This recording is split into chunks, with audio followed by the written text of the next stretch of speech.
আমাদের পিতা হচ্ছেন আদম আলাইহিস সালাম, যিনি বানর ছিলেন না, মানুষ ছিলেন। এক। আর 2 নাম্বার, আমরা এই দুনিয়াতে বিবর্তনবাদের মধ্য দিয়ে আসি নাই, সরাসরি জান্নাত থেকে আসছি। আল্লাহ পাক আদম আলাইহিস সালামকে জান্নাত থেকে দুনিয়াতে পাঠিয়েছে, জান্নাত থেকে সরাসরি দুনিয়াতে পাঠিয়েছে। বরং কোরআন এর উল্টা কথা বলেছে। কি কথা? কোরআন সূরা বাকারায় বলছে একটা জাতি ছিল, তার নাম বনু ইসরাঈল। কি নাম? এই বনু ইসরাঈলের মধ্যে একটা দলকে আল্লাহ পাক বলেছিলেন শনিবারের দিনে মাছ ধরবে না। কি বলেছেন? শনিবারে, এই যে সাগর আছে আপনাদের মনে করেন, এই শনিবারে মাছ ধরবে না। তো বনু ইসরাঈল বেশি চালাক, অতি চালাক, যারা ওই যে প্যালেস্টাইন দখল করে বসে আছে, ওরা দাবি করে আর কি, আসলে এরা সত্যিকারের বনু ইসরাঈল নয়, এরা ইউরোপিয়ান জিউস, এরা কিন্তু সত্যিকারের বনু ইসরাঈল নয়। এখন এরা অতি চালাক, মাছ ধরে নাই, কিন্তু মাছ ধরার বাদ দিয়ে রাখছে। মাছ আসে, বাদ দিয়ে রাখি, পরে ধরবো। এই পাপের কারণে, এই সীমা লঙ্ঘন করার কারণে সূরা বাকারা এবং সূরা আরাফে আল্লাহ পাক বলেছেন ওই মানুষগুলোকে আল্লাহ পাক বানর বানিয়ে দিয়েছে। তাহলে মানুষ থেকে বানর হয়েছে এই দলিল কোরআনে আছে, পড়ে দেখেন। মানুষ থেকে যে বানর হয়েছে এই দলিল কোরআনে আছে, সূরা বাকারায় আছে, সূরা আরাফের মধ্যেও আছে। শনিবারের সীমা লঙ্ঘন করার কারণে এই অপরাধ, এই পরিণতি আল্লাহ পাক কিছু মানুষকে দিয়েছে। তারা এখনো জীবিত আছে কিনা আমরা জানি না, ওদেরকে আল্লাহ পাক মেরে ফেলেছেন না বেঁচে আছে আমরা এগুলো জানি না, কারণ কোরআন এগুলো নিয়ে কথা বলে না, এতটুকু কোরআন বলেছে। তবে এখনো কিন্তু বহু বাইরের মানুষ আকৃতির প্রাণীকে আল্লাহ পাক ভেতর থেকে বানর বানিয়ে দিচ্ছেন না। এটা নিয়ে একটা কথা বলতে চাই, সেটা হলো কিয়ামতের আগে আগে আরো কিছু মানুষকে আল্লাহ পাক কিন্তু শূকর এবং বানরে পরিণত করবে। এই হাদিসটা কি জানেন? হাদিসটা শুনে রাখেন, এটা আখিরুজ জামান বা কিয়ামতের আলামত সংক্রান্ত হাদিসগুলোর মধ্যে পাবেন। আল্লাহর রাসূল সাল্লাল্লাহু আলাইহি ওয়াসাল্লাম বলেছেন কিয়ামতের আগে আগে আমার উম্মতের মধ্যে, ভালো করে শোনেন, কিয়ামতের আগে আগে আমার উম্মতের মধ্যে একদল মানুষ বের হবে যারা মদ পানকে হালাল মনে করবে। কাকে? মদ পান করাকে হালাল মনে করবে, যারা বাদ্যযন্ত্র, গায়িকা, নায়িকা এগুলো নিয়ে নর্তকী নাচাবে রাতের বেলা, এগুলোকে হালাল মনে করবে, যারা অশ্লীলতা, বেহায়াপনাকে জায়েজ করে নিবে। ঠিক আছে, এরকম কয়েকটা পাপের কথা বলে নবীজি বলছেন একদিন সকালবেলা আল্লাহ পাক তাদেরকে ঘৃণিত বানরে পরিণত করবে। এটা হবে সামনে, কখন কিভাবে হবে আল্লাহ ভালো জানে। এবার আমি কনসেপ্টে চলে আসি। এই যে পৃথিবীতে নেমে আসলাম, তাহলে আমরা কোত্থেকে আসছি ভাই? আমরা কি পৃথিবীর অধিবাসী ছিলাম? আমরা জান্নাতে ছিলাম, ওখান থেকে আল্লাহ পাক পাঠিয়েছে। এবার পৃথিবীতে এসে আদম আলাইহিস সালামের যুগে খুব একটা দুর্ঘটনা ঘটে নাই, একটা ঘটেছে। কয়টা? একটা। ভাই হাবিলের কুরবানি কবুল হয়, কাবিলের অন্তর্দাহ হয়, জ্বালা হয়। কেন হাবিলেরটা কবুল হবে, কাবিলের কেন হচ্ছে না? এই হিংসার বশবর্তী হয়ে কাবিল হাবিলকে হত্যা করে ফেলে। হত্যা করে লাশটা দাফন করার পদ্ধতিও তার জানা ছিল না। আল্লাহ কাককে পাঠালেন, কাককে দেখে সে শিখল। প্রথম দুর্ঘটনা হচ্ছে হাবিল কাবিলের দুর্ঘটনা। বলে রাখি, আজকেও নিজের ভাইয়ের বেশে বহু কাবিল মুসলিম সমাজের মধ্যে ঘুরে বেড়ায়। নিজের ভাইয়ের লেবাসে, পোশাকে, সুরতেই বহু কাবিল এখনও কিন্তু মুসলিম সমাজে ঘুরে বেড়ায়। তো আমরা কাবিলদেরকে কাবিলের পরিণতি সম্পর্কে সচেতন করতে চাই। হাবিল বলেছিল তুমি যদি আমাকে মারতে আসো আমি তোমাকে মারার জন্য হাত বাড়াবো না। হাবিল জান্নাতে যাবে আর কাবিল জাহান্নামে যাবে। কেন কাবিল জাহান্নামে যাবে? নবীজি বলেছেন পৃথিবীর প্রথম হত্যাকাণ্ড সংগঠিত করেছে কাবিল। এ কারণে পৃথিবীতে যত খুন হবে সমস্ত খুনের পাপের একটা অংশ কাবিলের আমল নামায় যোগ করা হবে। বলে নাউজুবিল্লাহ। একটা কথা মনে রাখবেন, সদকায়ে জারিয়া যেমন আছে, গুনাহে জারিয়াও আছে। একটা মদের দোকান দিয়েছেন, যত মানুষ মদ খাচ্ছে সমস্ত গুনার একটা অংশ আপনার কাঁধে আসছে। সিনেমা হল করেছেন, মানুষ সারাদিন নেকটা ছবি দেখে, নগ্ন ছবি দেখে, যত মানুষ এখানে পাপ করবে সমস্ত পাপের একটা অংশ আপনার কাঁধে যাবে। আবার একটা মাদ্রাসা করেছেন, যত মানুষ এখানে দ্বীনি ইলম শিখবে এই নেকির একটা অংশ আপনি পাবেন। মরে গেলেও কবরে পাবেন। আল্লাহ পাক আমাদের সবাইকে সদকায়ে জারিয়া করার তৌফিক দেন, গুনাহে জারিয়া থেকে বাঁচিয়ে রাখুন। খুব খেয়াল রাখবেন, আল্লাহ পাক আমাদের হেফাজত করুন বলি আমি। এবার ওই যুগ শেষ, নূহ আলাইহিস সালামের যুগ। এই যুগে আল্লাহর একই সুন্নাত, নূহ আলাইহিস সালাম 950 বছর দাওয়াত দিলেন, 40টা বা 80টা পরিবার ইসলাম কবুল করেছে, বাকিরা করেন। যারা করে নাই আল্লাহ পাক তাদেরকে ডুবিয়ে মারলেন, যারা করেছে আল্লাহ পাক উদ্ধার করলেন। সোজা কথা। আজকে সারা পৃথিবীতে যত মানুষ আমরা বেঁচে আছি না, আমরা কোনো না কোনোভাবে ওই 80 পরিবারের সদস্য। আমরা ভাই ভাই, আমরা ওই ফ্যামিলি, 80 ফ্যামিলি অন্তর্ভুক্ত। কীরকম করে? নূহ আলাইহিস সালামের 4 সন্তান ছিল। কয় সন্তান? এক সন্তানের নাম হচ্ছে হাম। কি নাম? হাম। হাম ছিল একটু কালো বর্ণের। হামকে দিয়ে আফ্রিকার কন্টিনেন্টে যত মানুষ দেখছেন ব্ল্যাক স্কিনের, কালো স্কিন, এরা সবাই হামের বংশধর। মজা না বিষয়টা? মানুষের অস্তিত্ব পৃথিবীতে, ইতিহাস, এগুলো খুব ইন্টারেস্টিং টপিক। ইতিহাস পড়তে থাকলে আপনি ডুবে যাবেন। কত কি যে বিশ্বে হয়েছে আর কত কিছু হবে সামনে, সুবহানাল্লাহ। তখন আপনার অস্তিত্ব জানান দিবে যে আমি কত ক্ষুদ্র, মহাবিশ্ব কত বড়, আল্লাহ কত বড়, কত সময় চলে গেছে আর আমি এই সময় কি করছি। এক ভাইয়ের নাম শাম, এই শামকে কেন্দ্র করে এই আরবের যে মানুষগুলো আছে, আরব অ্যারাবিয়ান, এরা শামের বংশধর। আরেক ভাইয়ের নাম ইয়াফাস, কি নাম? ইয়াফাস। ইয়াফাসের বংশধর হচ্ছে পশ্চিমারা, মানে রোমক যারা, তারা। আরেক ভাইয়ের নাম ছিল কেনান, কি নাম? কেনান। এ ইমান নিয়ে আসে নাই, ওই যে প্লাবনে ডুবে মরে গেছে। মরে যাওয়ার পরে আদম আলাইহিস সালাম বলেছিল, আল্লাহ আমার পরিবারের অন্তর্ভুক্তকে মাফ করে দাও। আল্লাহ বলেছেন লাইসা মিন আহলিক, সে তোমার পরিবারের কেউ না। নবীর সন্তান হয়েও, নবীর সন্তান হওয়ার পরেও ইমান না আনার কারণে সে জাহান্নামে গেছে। আর আমরা আর কি এমন মানুষ, অমুক আলেমের সন্তান, অমুক বক্তার সন্তান, হ্যাঁ অমুক পীরের নবাবজাদা, অমুক তমুক, এইসব বড়াই করে লাভ নেই। আমল, আকীদা, ঈমান যদি ঠিক না থাকে, আমাদের বংশ পরিচয় আমাদেরকে বাঁচাতে পারে, আমাদের দেশ জাতীয়তাবাদ বর্ণ বাঁচাতে পারে। যার যার কবরে তাকে তাকে যেতে হবে। নিজের আমল নিয়ে ফিকির করেন, নিজের কবর নিয়ে ফিকির করেন, অন্যের দিকে চোখ দেওয়া বন্ধ করেন, আগে নিজের কবর ফিকির করেন। আল্লাহ পাক সবাইকে তৌফিক এনায়েত করুন। যারা বুদ্ধিমান তারা নিজেকে নিয়ে ব্যস্ত থাকে, যারা যারা অহংকারী উদ্ধত এরা মানুষের পিছনে পড়ে থাকে। আল্লাহ পাক আমরা সবাইকে নিজের চেহারা আয়নায় দেখার তৌফিক দান করুন। হ্যাঁ প্রিয় ভাইরা, নূহ আলাইহিস সালামের যুগ চলে গেল, 950 বছর দাওয়াত দেওয়ার পরে এই পরিণতি হয়েছে। এরপরে আসছে ইব্রাহিম আলাইহিস সালামের সময়, আল্লাহ পাক তাকে উদ্ধার করেছেন, অগ্নি পরীক্ষা থেকে বাঁচিয়েছেন, নমরুদকে আল্লাহ পাক ধ্বংস করেছেন। আল্লাহ পাক এরপরে এনেছেন আদ জাতি, আদ জাতির হুদ আলাইহিস সালাম এবং তার অনুসারীদেরকে আল্লাহ পাক বাঁচিয়েছেন, বাকিদেরকে ধ্বংস করে দিয়েছেন ঝড় দিয়ে, বায়ু প্রবাহ দিয়ে। সামুদ জাতি এসেছে, সামুদ জাতিকে আল্লাহ পাক ধ্বংস করেছেন বজ্রপাত দিয়ে, বিদ্যুৎ দিয়ে। আর সালেহ আলাইহিস সালাম এবং তার অনুসারীদেরকে বাঁচিয়ে দিয়েছেন। ফেরাউনের যুগ এসেছে, আল্লাহ পাক মূসা আলাইহিস সালাম এবং বনু ইসরাঈলকে বাঁচিয়েছেন, ফেরাউনকে ডুবিয়ে মেরেছেন লোহিত সাগর। ঈসা আলাইহিস সালামের যুগ আসছে, একই সুন্নাত। ঈসা আলাইহিস সালামকে আল্লাহ পাক শুধু রক্ষাই করেন নাই, নিজের কাছে উঠিয়ে নিয়েছেন। সুবহানাল্লাহ। তিনি আবারও আসবেন পৃথিবীতে ইনশাআল্লাহ। যতদিন না তিনি আসছেন এবং এই পৃথিবীতে 40 বছর রাজত্ব না করছেন, কিয়ামত হবে না ইনশাআল্লাহ। যতদিন পর্যন্ত ঈসা আলাইহিস সালাম আবার ব্যাক না করছেন এবং এই জেরুজালেম থেকে সারা বিশ্বে খিলাফা কায়েম না করছেন, 40 বছর শাসন না চালাচ্ছেন, কিয়ামতও হবে না ইনশাআল্লাহ। এটা সামনে অপেক্ষা করছে। এবং নবী সাল্লাল্লাহু আলাইহি ওয়াসাল্লামের যুগে আবু জাহেল, আবু লাহাব বা সাইবাদেরকে আল্লাহ পাক ধ্বংস করেছেন, আল্লাহর নবী এবং সাহাবীদেরকে আল্লাহ পাক সম্মানিত করেছেন। আপনি কি পুরো হিস্ট্রির মধ্যে একটা সুন্নত দেখতে পাচ্ছেন, কমন সুন্নত? কি সুন্নত? প্রত্যেক যুগে যুগে যারাই আল্লাহর ওই যে বিধান মেনে চলেছে, সমকালীন নবী রাসূলদের আনুগত্য করেছে, আল্লাহ পাকের আনুগত্য করেছে, আল্লাহ পাক তাদেরকে উদ্ধার করেছেন দুনিয়াতেও পরকালে।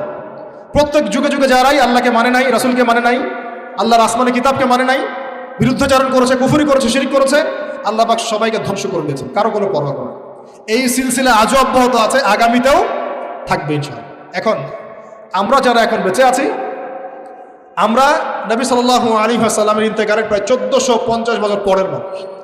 আল্লাহর নবী এসেছেন এমন সমাজে, যে সমাজে শিরকের পাপ চলছে, সুদের পাপ চলছে, দুর্নীতি চলছে, আপনার কন্যা সন্তানকে জীবিত হত্যা করা হচ্ছে, আপনার মাদকদ্রব্যের সয়লাভ চলছে, মেয়েদের অধিকার দেওয়া হচ্ছে না, হ্যাঁ গোত্রীয় হানাহানি চলছে।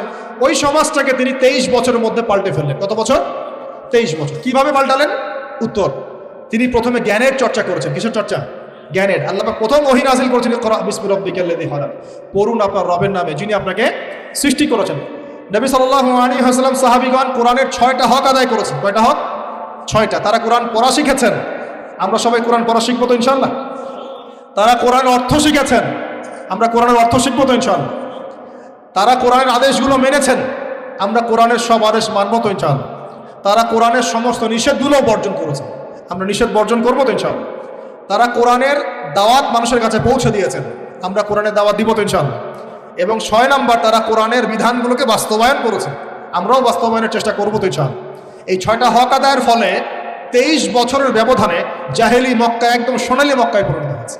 23 বছর পরের মক্কায় আপনি কোনো সুদ পাবেন, কোনো শিরক পাবেন, কোনো মূর্তি পূজা পাবেন, কোনো মেয়ের অপমাননা পাবেন, কোনো জেনা, কোনো ব্যভিচার, কোনো ধর্ষণ, কিচ্ছু পাবেন?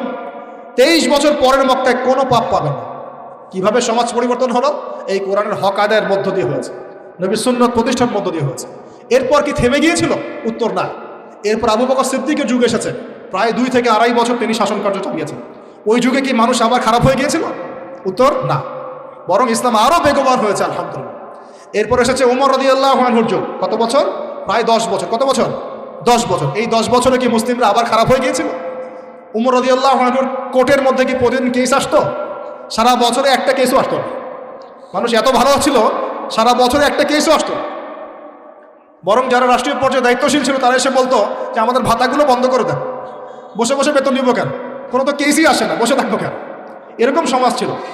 একজন ব্যক্তি খুঁজে পাওয়া যেত না যে নামাজ পড়ে না, একজন মুসলিম পাওয়া যেত না যে জাকাত দেয় না সামর্থ্য থাকলে, এমন মুসলিম খুঁজে পাওয়া যেত না যে কোরআন পড়তে জানে না, হাদিসের চর্চা করে না, যে দাওয়াতি কাজ করে না, যে আল্লাহর পথে দাওয়াতে জিহাদে আত্মনিয়োগ করে না, এমন মুসলিমই খুঁজে পাওয়া যেত। এরপরে আসলো উসমান রাদিয়াল্লাহু আনহুর যুগ। ওই যুগে ফিতনা শেষের দিকে সৃষ্টি হওয়া শুরু হলো। কোন বিষয়কে কেন্দ্র করে? কোরআন সংকলনকে কেন্দ্র করে ফিতনা সৃষ্টি হলো। আতাতায়ীদের, বিদ্রোহীদের হাতে উসমান রাদিয়াল্লাহু আনহুকে নির্মমভাবে শাহাদাত বরণ করতে হয়েছে। তিনি প্রায় 12 বছর শাসন কার্য চালিয়েছেন। ইসলাম আরও এগিয়ে গেছে। এরপর এসেছে আলী রাদিয়াল্লাহু আনহুর যুগ। আলী রাদিয়াল্লাহু আনহুর খেলাফতে ওই উসমান রাদিয়াল্লাহু আনহুর ঘটনাকে কেন্দ্র করে, হত্যাকাণ্ডকে কেন্দ্র করে মুয়াবিয়া রাদিয়াল্লাহু আনহু এবং আলী রাদিয়াল্লাহু আনহুর মাঝখানে একটা ব্যাটল, একটা যুদ্ধ হয়ে গেছে। এর নাম হলো সিফফিনের যুদ্ধ। কিসের যুদ্ধ? সিফফিন।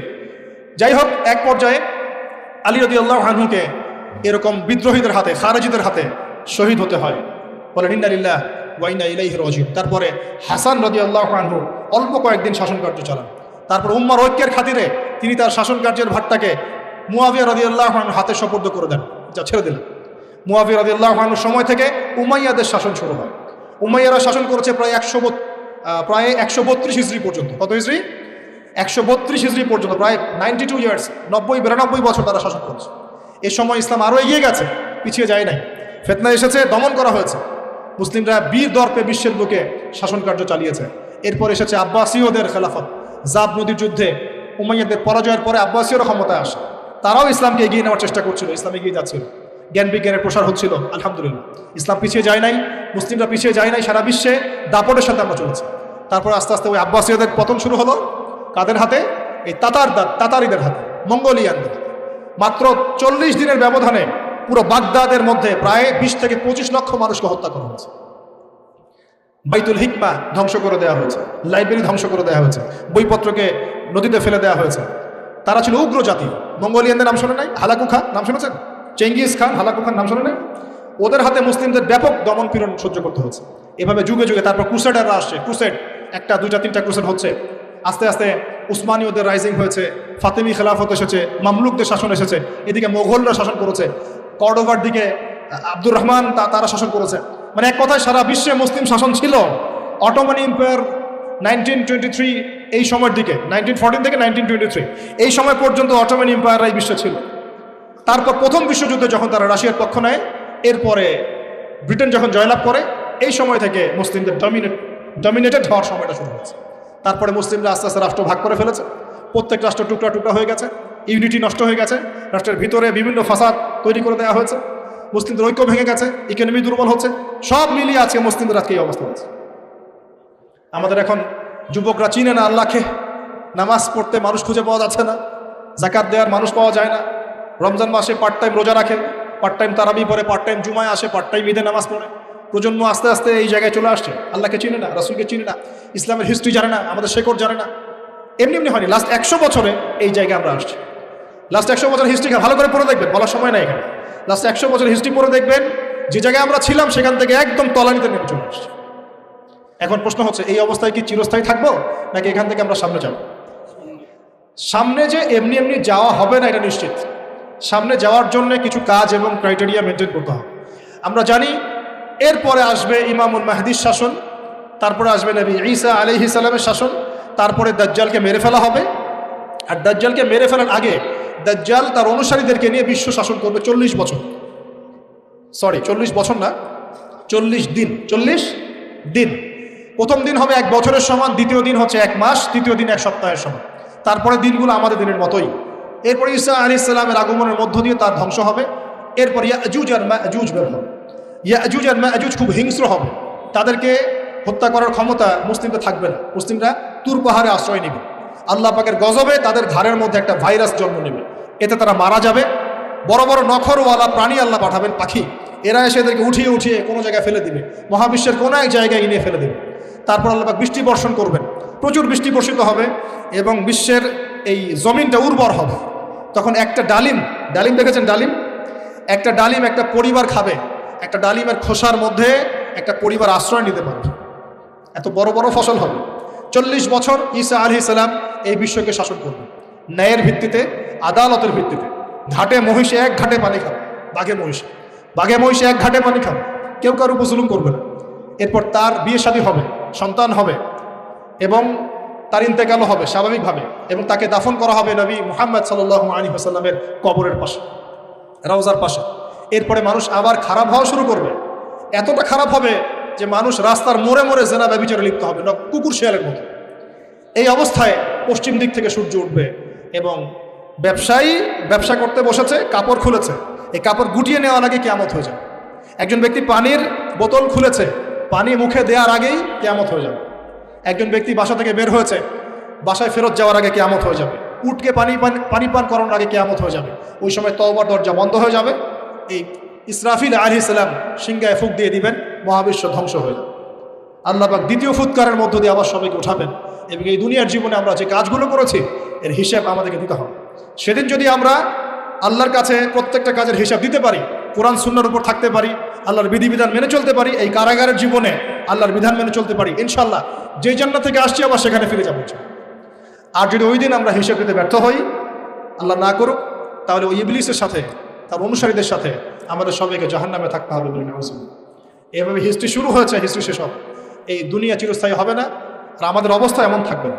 এখন শেষ কথা হচ্ছে, এই অবস্থা থেকে উত্তরণের জন্য আমাদের কি করণীয় আছে? উত্তর, আমাদের প্রথম দরকার জ্ঞান চর্চা। কি দরকার ভাই? জ্ঞান চর্চা, প্রচুর জ্ঞান চর্চা প্রয়োজন। জ্ঞান নাই কিছুই করতে পারবে। দ্বিতীয় কাজ হলো আমাদের সবার দরকার জানা অনুযায়ী আমল করা। জানা অনুযায়ী আমল করা, যে যত বেশি জানি আমল করার চেষ্টা করি, আল্লাহ পাক তৌফিক দান করুন। এরপর দরকার আদর্শ পরিবার গড়ে তোলা। পারিবারিক আদর্শ সুন্দর হলে পরে সমাজটা সুন্দর হবে ইনশাআল্লাহ। আল্লাহ পাক আমাদের সবাইকে আদর্শ পরিবার গড়ার তৌফিক দান। দিনদার মেয়েকে বিয়ে করবেন, দিনদার ছেলেকে বিয়ে করবেন, অল্পে তুষ্ট থাকবেন, পরিবারের বিষয়ে সবর করবেন এবং সন্তান সন্ততিদেরকে মানুষ করে যাওয়ার চেষ্টা করবেন। এরপর দরকার আমাদের হালাল রিজিক। সবাই যদি হালাল রিজিকে সন্তুষ্ট থাকি, সমাজের মধ্য থেকে অন্যায় এমনি অটোমেটিক কমে যাবে ইনশাআল্লাহ। প্রত্যেকটা কাজ করার আগে চিন্তা করব কিভাবে করলে হালাল হবে, কিভাবে করলে হারাম হবে।